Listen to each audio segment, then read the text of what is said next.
السلام علیکم ورحمت الله وبرکاتو. زما محترم و عزتمندو، زه یو ډېره غوره فاطمي وظیفه نن ستاسو خدمت کې پیش کوم چې هغې ته تسبیحات فاطمه وایي، او د دې په برکت سره به د الله جل جلاله تاسو ته د دولت دروازې کولاو کړي. ستاسو په کور کې به خوشحالیانې الله جل جلاله راولي. دا هغه وظیفه ده چې د خپل ژوند لازمي برخه او حصه وګرځوئ. د خپل کور زنانه او ماشومانو ته یې زده کړئ او هیڅکله یې مه پرېږدئ.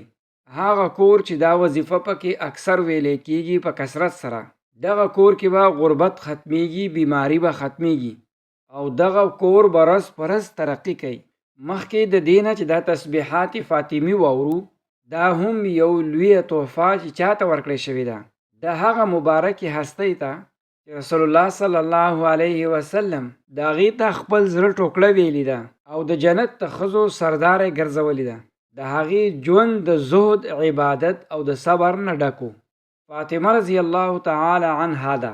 دا وظیفه ستاسو دپاره ده او تر آخره پورې دا واورئ چې زړونه هم روښانه شي.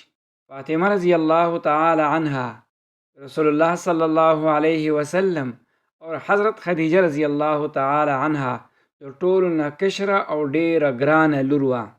د هغه وخت پیدا شوې وه چې پیغمبر پاک صلی الله علیه وسلم ته لا وحی نه وه راغلی، نبوت ورته لا نه و میلاو شوی.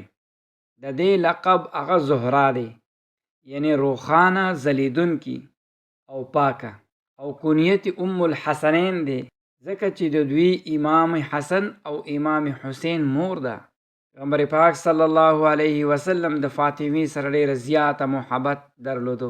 کله به چې سفر نه واپس شو، د ټولو نه وړاندې به فاطمې رضی الله تعالی عنها سره میلاو شو، او کله به چې فاطمه رضی الله تعالی عنها پیغمبر پاک صلی الله علیه وسلم خواله لاړه، پیغمبر پاک صلی الله علیه وسلم به د خپل ځای نه ورته پاڅېده او استقبال به ورته وکړو او ځان سره به یې کېنوله. په حدیث شریف کې راځي چې فاطمه زما د زړه ټوکړه ده، چا هغې ته اذیت ورکړه هغه ما ته اذیت راکړه. دا هغه مقام دی او هغه مینه ده چې یوازې غوره اولاد ته ورکولی کېږي. پیغمبر پاک صلی الله علیه وسلم فرمایلی دي چې دا به د ښځو سرداری مریم بنت عمران، فاطمه بنت محمد، خدیجه بنت خویلد او راسیه بنت فرعون د ښځو. او بل روایت کې راځي فاطمه رضی الله تعالی عنها د جنت د ښځو سرداره ده. څومره لوی مقام دی چې فاطمه رضی الله تعالی عنها د ټولو ښځو نه لوړ مقام لري.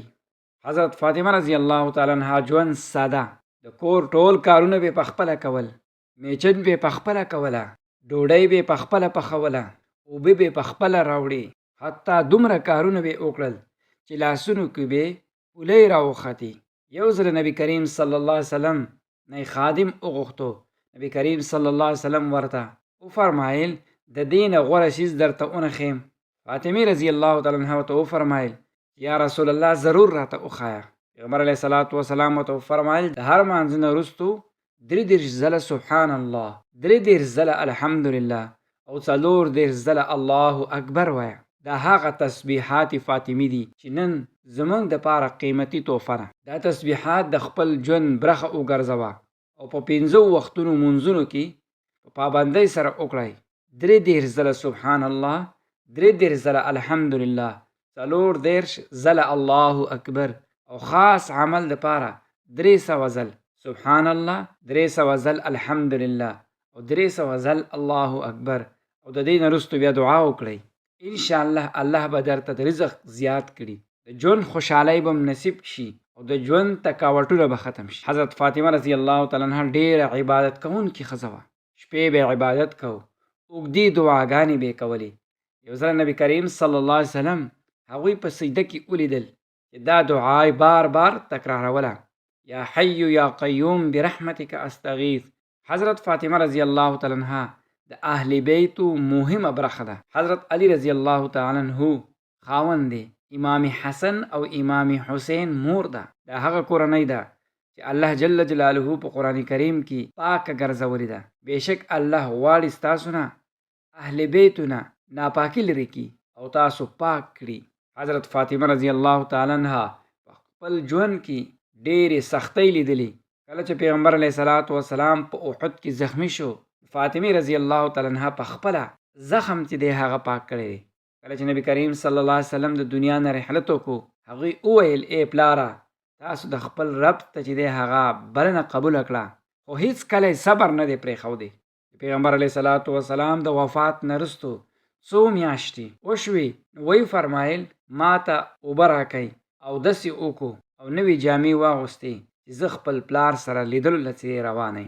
دا د صبر او د رضا ډېر لوړ مقام دی. زما محترمو عزتمندو، حضرت فاطمه رضی الله تعالی عنها موږ ته دا درس راکوي چې اصل کامیابی دنیا په آرام کې نه بلکې د الله په رضا کې ده. هغې موږ ته وایي چې په ستړتیا کې شکایت مه کوئ بلکې تسبیحات وایي، چې په شان د لور د نبی کریم صلی الله علیه وسلم شئ او خاوند د علی رضی الله تعالی عنه په شان شئ، وفادار اوسئ.